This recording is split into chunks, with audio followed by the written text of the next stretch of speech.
Destined encounters society, fallen leaves drifting down, autumn sunlight filtering through the gaps in the forest canopy, casting dappled shadows. The Buddha sat serenely under the Bodhi tree, his countenance peaceful, expounding profound Dharma teachings to his disciples. One day, a young prince named Pasenadi appeared before the entrance of the sutra hall, his expression anxious and confused. Prince Pasenadi was the younger brother of King Pasenadi of the Sakya kingdom, renowned throughout the world for his exceptional wisdom and intelligence. He was well-read and proficient in various schools of thought, yet he was always troubled by a single question. This problem was like vines entwining his heart, impossible to break free from no matter what.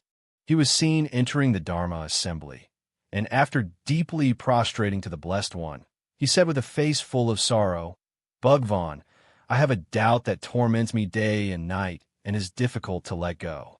I have traveled through many countries, seeking teachings from numerous sages, yet I have never obtained a satisfactory answer. Today, I humbly come forward, earnestly seeking the Blessed One's guidance to dispel my present ignorance." The Buddha looked at Psycho with compassion and smiled, saying, "Prince, if you have any questions, please feel free to ask." Pasenadi took a deep breath and slowly expressed the confusion in his heart. The Buddha looked kindly at Poika and smiled, saying, "World-honored one, I have been contemplating a question. What exactly am I? Is this so-called self that I claim truly real, or is it an illusion? Since childhood, I have been taught to develop the self, perfect the self, and protect the self. However, when I calmly reflect, I find that this self seems elusive and indeterminate. What is the true self ultimately? Is it my body, my mind, my emotions, or something else? This issue causes me great suffering, and I cannot act against my conscience."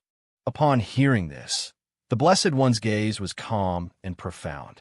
He looked around at the assembly of disciples, noticing the sparkle of curiosity and anticipation in many of their eyes. Clearly, this issue troubles not only the prince, but also many practitioners in their spiritual journey. The prince posed a crucial question, and the Buddha spoke slowly, saying, "The nature of my being is the deepest confusion of sentient beings, and also the key gateway to enlightenment. Let me tell you a story. Perhaps it can help you understand." Everyone immediately held their breath and focused their minds, quietly awaiting the Buddha's discourse. Once upon a time, there was a young practitioner named Youtuo Yan, who was also troubled by the question of who am I? He was born into a wealthy and noble family, possessing all worldly riches and status, yet he constantly felt an inner emptiness, unaware of who he truly was. One day, he resolved to let go of everything and seek the truth of the self. He renounced worldly life for the Dharma, wandering to various places and visiting masters of different sects. One master told him, "I am the body." Another said, "I am the mind." And yet another claimed, "I am the eternal and unchanging soul." Anatta grew increasingly perplexed and decided to retreat alone into the deep mountains for practice. He sat in meditation for 7 days and nights in a desolate cave, resolute not to leave the mountain until he found the answer. At dawn on the 7th day, a sudden landslide buried him inside the cave. Inside the cave, not even a hand's length could be seen, and Youtuo Yan felt a suffocating sense of fear. His body was pinned down by a large stone, unable to move, with only one arm still able to move. The intense pain caused him to faint intermittently, yet the instinct for survival kept him conscious. At this critical moment between life and death, he suddenly realized that if I am this body, then when the body is crushed, I too should cease to exist. However, despite his body nearing destruction, he was clearly aware that he was still thinking and still observing all of this. At this moment, he pondered again. If I am merely thought, then when there's no thought in deep sleep, where do I go? If I am an eternal soul, why do I change with the state of body? Standing at the edge of life and death, he suddenly experienced an unprecedented clarity. Originally, I am neither body nor thought, nor an eternal soul as commonly conceived. I am merely an illusion temporarily assembled from the five aggregates, like a mirage under the sunlight, seemingly real, yet ultimately empty and unreal. At the very moment of this realization, a sound came from outside the mountain. It was the nearby villagers who heard the rumble of the landslide and came to investigate. They discovered the cave entrance and rescued Udana. Remarkably, when he was rescued, his countenance was extraordinarily calm, even adorned with a gentle smile. The expatriates asked him puzzled why he was so calm, and he only said one sentence, "I have found myself, or rather, I have found the absence of a self." After the Buddha finished telling the story, there was a profound silence within the assembly. Everyone was deeply immersed in contemplation, especially Prince Bimbisara, whose brow was furrowed as if he were digesting the meaning of the tale. At this moment, Venerable Ananda stood up and respectfully asked, "World-honored one, the story of the Youtuo Rock is truly thought-provoking. But I still have a question. If I am merely a combination of no self, Anatta, then who is experiencing all this, who is feeling pain and pleasure, and who is undergoing rebirth?" The Buddha smiled gently at Ananda and said, "Well said. Ananda, your question strikes at the heart of the matter. This is precisely the most difficult point for sentient beings to comprehend. Let me ask you again, when a river flows, is there an eternal and unchanging river flowing? Or is what we call a river merely the process of water continuously flowing?" Ananda thought for a moment and replied, "World-honored one, the river is indeed just the process of water continuously flowing. There is no eternal and unchanging essence of the river." The Buddha nodded and said, "Indeed, that is so. Similarly, when we say, 'I am experiencing,' 'I am feeling,' or 'I am reincarnating,' it is actually just the continuous process of the five aggregates undergoing change, with no eternal and unchanging self within it. It is like a river, continuous and ever-changing, rather than a fixed entity." At that moment, Venerable Gaia stood up and asked, "Bhagwan, if there's no self, then why are sentient beings so attached to the self? Where does this attachment to self arise from?" The Buddha looked at Gaia with compassion and said, "Gaia, you ask well. The reason self-attachment exists is due to ignorance. Just as a person in darkness mistakes a rope for a snake, sentient beings, due to ignorance, mistakenly regard the collection of non-self as a truly existing self. Once this illusion is formed, it gives rise to afflictions such as greed, hatred, and ignorance, causing sentient beings to fluctuate in the ocean of suffering within samsara. Prince Ska diligently listened and finally could no longer contain himself, asking, "World-honored one, after hearing your teachings, I have begun to understand the illusory nature of myself. But this makes me even more confused. If I do not exist, why do we practice? Who is practicing? And what is the purpose of practice?" The Buddha's gaze fell upon the prince, his eyes filled with the radiance of wisdom. "Prince, this is a profoundly deep inquiry. Practice is not meant to achieve a more perfect self, but to see through the illusory nature of the self, thereby transcending the sufferings and pleasures that cause affliction. As to who is practicing, this is precisely the question that practice aims to resolve. True practice begins only when you truly understand that there is no concrete self engaging in cultivation." Pasenadi was contemplative, yet his brow remained furrowed. "World-honored one, if I do not exist, then wouldn't all efforts, pursuits, and emotions in the world become illusory? What meaning does life hold?" The Buddha smiled and said, "Prince, understanding non-self does not mean negating the value and meaning of life. On the contrary, it frees us from narrow self-centeredness and allows us to see the interconnection with all beings. Just like the waves in the vast ocean, each wave is unique and beautiful, yet no single wave can exist apart from the ocean. Similarly, when we transcend the attachment to the self, we can love, act, and live with a broader and more inclusive heart.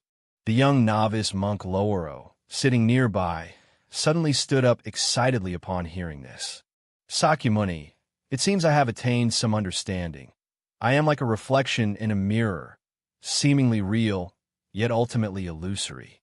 The person in the mirror raises their hand, and the reflection also raises its hand, yet there is no messenger within the mirror. The Buddha nodded with satisfaction, saying, Rahula, your analogy is very apparent. Just as the image in a mirror depends on the mirror, and light manifests by reflecting objects, I too temporarily manifest, dependent on the 5 aggregates and various conditions.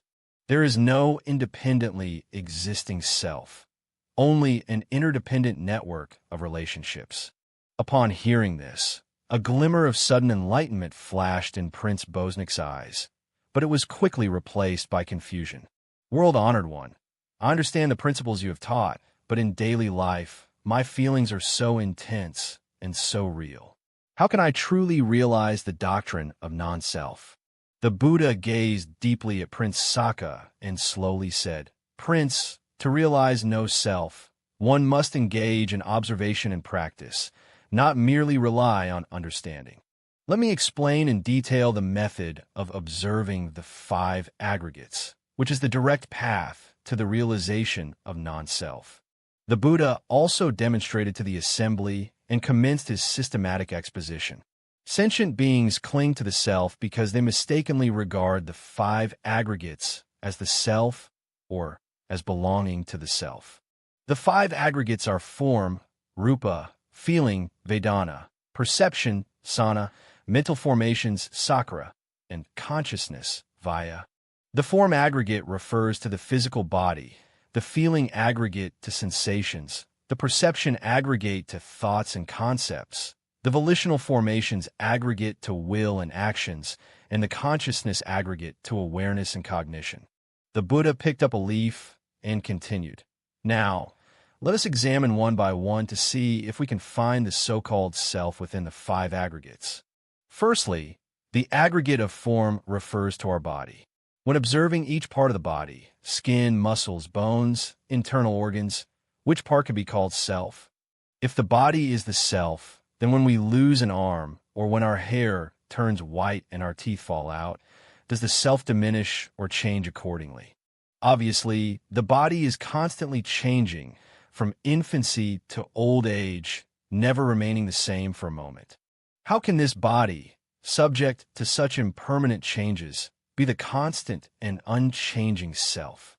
Next is the aggregate of feeling, which comprises our sensations, pleasure, pain, and neither pleasure nor pain. These feelings are constantly changing. Happiness transforms into suffering, and suffering turns into tranquility. How can such impermanent feelings be truly considered as the self? The third is the aggregate of perception, which refers to our thoughts and concepts. A single thought arises and vanishes in an instant, immediately followed by the next thought. We cannot control the arising and ceasing of thoughts. They flow continuously like a stream.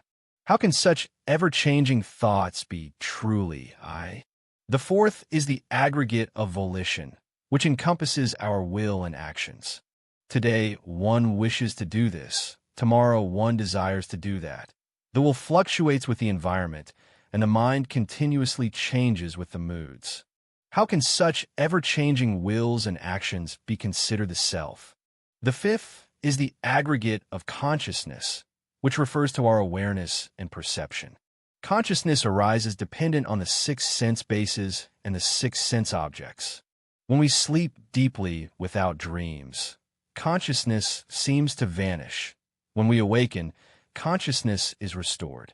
If consciousness arises in this way, constantly changing and impermanent, how can it be considered the self?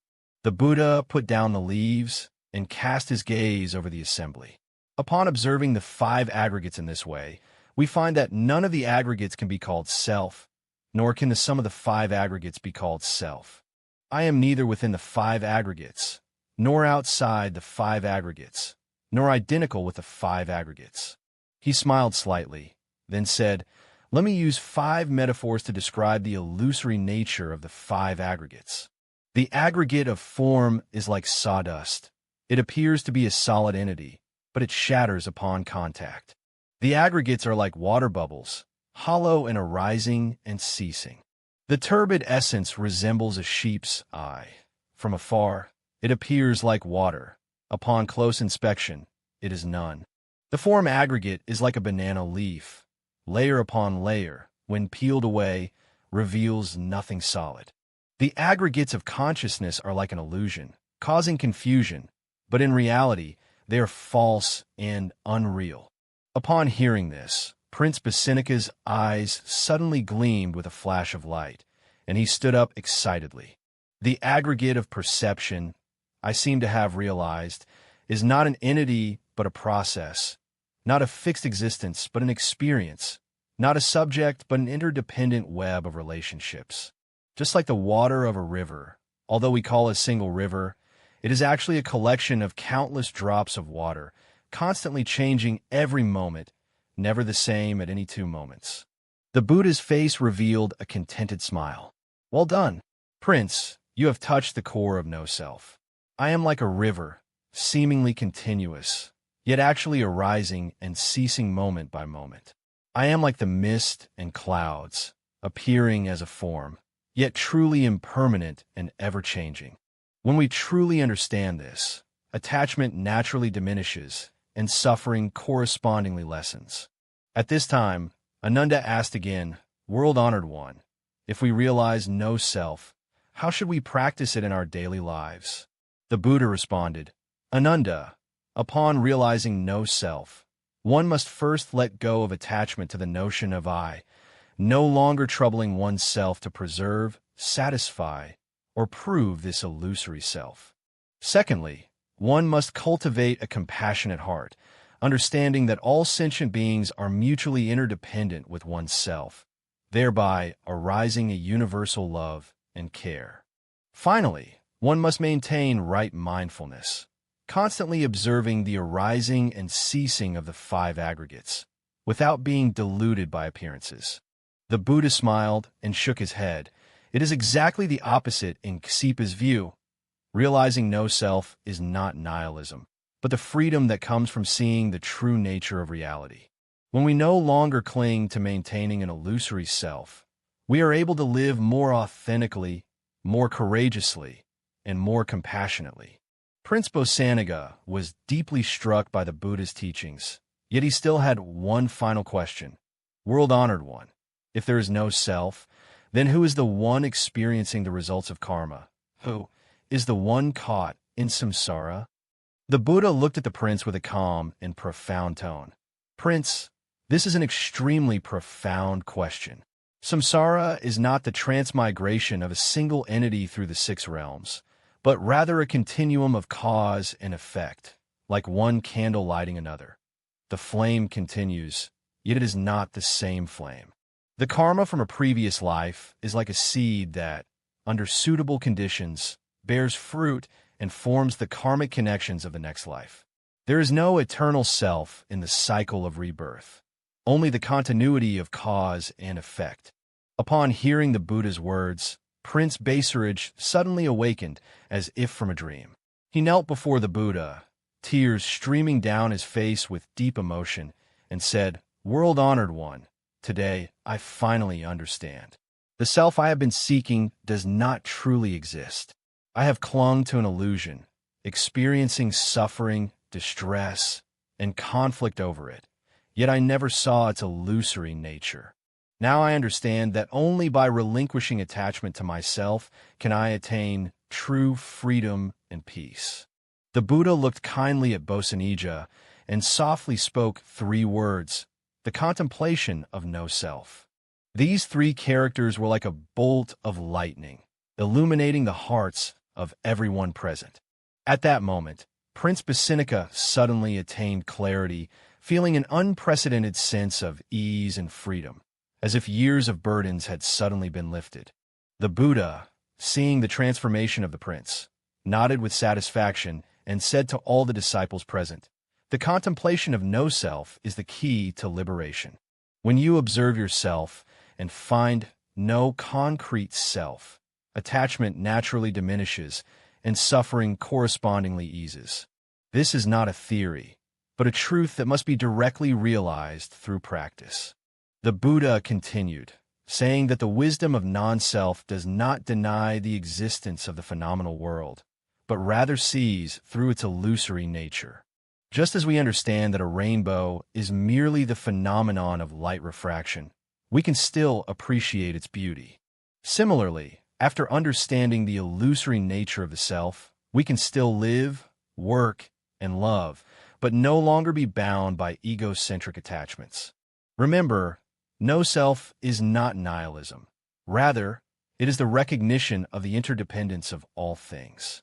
It is not denial but transcendence, not passivity but freedom. When you truly realize non-self, the mind attains unprecedented freedom and peace. Prince Pasenadi respectfully admonished the Buddha, "O Shakyamuni, your teaching is like a bright lamp, illuminating the darkness of my heart. From this day forward, I will diligently practice the contemplation of no self, no longer being bound by the illusory self."